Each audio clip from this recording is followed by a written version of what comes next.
হ্যাঁ বোধহয় আমি বাংলাহান থেকে শোভন বলছিলাম দাদা, হুম। আগামীকাল রয়েছে আপনাদের পরীক্ষা, এসএসসির যে পরীক্ষা, সেই পরীক্ষা কি দেবেন? সবাই পরীক্ষায় বসছে, মানে দেবেন মানে খুব স্বতঃস্ফূর্ত স্বাভাবিকভাবে তো নয়। এটা জোর করে দেওয়ানো হচ্ছে, মানে জোর করে আমাদেরকে হাসি কাটে ঝোলানোর মতো একটা পরিস্থিতি তৈরি করা হয়েছে রাষ্ট্রীয়ভাবে। তো সেই হত্যাযজ্ঞে সামিল হতে হচ্ছে বাধ্য হয়ে, উপায় কিছু না তার জন্য।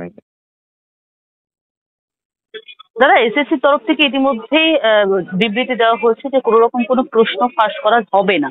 যেখানে বিরোধী দলনেতা দাবি করেছিলেন যে প্রশ্নপত্র ফাঁস হয়ে যাবে, প্রশ্ন বিতর্ক ইতিমধ্যে শুরু হয়েছিল। সে আশঙ্কা আপনারা করছেন? কি মনে হচ্ছে, প্রশ্ন ফাঁস হতে পারে বা বিতর্ক তৈরি হতে পারে আবারও?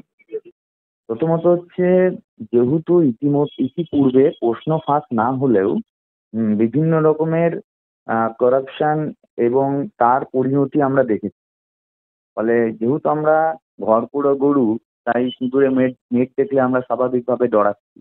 এখন ব্যাপার হচ্ছে যে দুজনেই খুব গুরুত্বপূর্ণ ব্যক্তি, একদিকে চেয়ারম্যান, অন্যদিকে বিরোধী দলনেতা। দুজনেই গুরুত্বপূর্ণ ব্যক্তি, কারণ দুজনেই এই যে সিস্টেম, সেই সিস্টেমের অন্তর্ভুক্ত। তো যেহেতু একজন পরিচালক তিনি বলছেন প্রশ্নপত্র ফাঁস হবেন না, আর একজন বলছেন প্রশ্নপত্র ফাঁস হয়েছে, মানে হতে পারে বলেননি, হয়েছে। তো এখন প্রশ্ন হচ্ছে যে যে নিশ্চয়ই তিনিও যখন বলছেন, তাহলে তেনার উচিত এই বিষয় নিয়ে যদি সেটা সত্যতা থাকে তাহলে সেটার উপরে এফআইআর করা। এবং এখন যদি সেটা থাকে তাহলে সেটা যদি সত্যি কোনো না কোনোভাবে যদি তিনি সেই সূত্র মানে পেয়ে থাকেন, সেই বিষয়ে পুলিশকে অবগত করা। কারণ আবার পরবর্তীকালে যদি এই ধরনের কোনো দুর্ঘটনা ঘটে, তার জন্য সাফার তো করবো আমরাই। তাই অবশ্যই আমরা মনে করছি যদি এই ধরনের কোনো সূত্র হয়, পুলিশেরও এই ব্যাপারে তদারকি করা, সোশ্যাল নেটওয়ার্কেও যে সমস্ত কথা উঠছে তাদের প্রত্যেককে ধরা, জিজ্ঞাসাবাদ করা, এবং যদি ঘটনা সত্যি হয়ে থাকে তাহলে সেই সূত্রে পৌঁছে সেটা নিবৃত্তি করা। এটা একদমই আমরা চাইছি, কারণ কোনোভাবেই আর যেন এরকম দ্বিতীয়বার এই ঘটনাগুলো না ঘটে।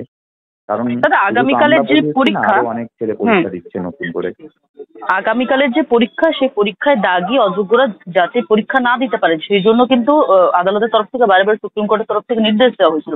কিন্তু আগামীকালের পরীক্ষা যে দাগি বা অযোগ্যরা থাকবে না তা কিন্তু নিশ্চিত করতে পারলো না এসএসসি চেয়ারম্যান। কি হুম বলবেন? হুম দেখুন, নিশ্চিত করতে পারুক বা না পারুক, সুপ্রিম কোর্টের নির্দেশ যেহেতু আছে, হ্যাঁ, নিশ্চিত করতে না পারলেও নির্দেশকে অবমাননা করলে তার পরিণতি তো খারাপ হবে। তো স্বাভাবিকভাবে উনি এড়িয়ে গেলেও সুপ্রিম কোর্ট নিশ্চয়ই এড়িয়ে যাবে না, বা কোর্ট নিশ্চয়ই এড়িয়ে যাবে না।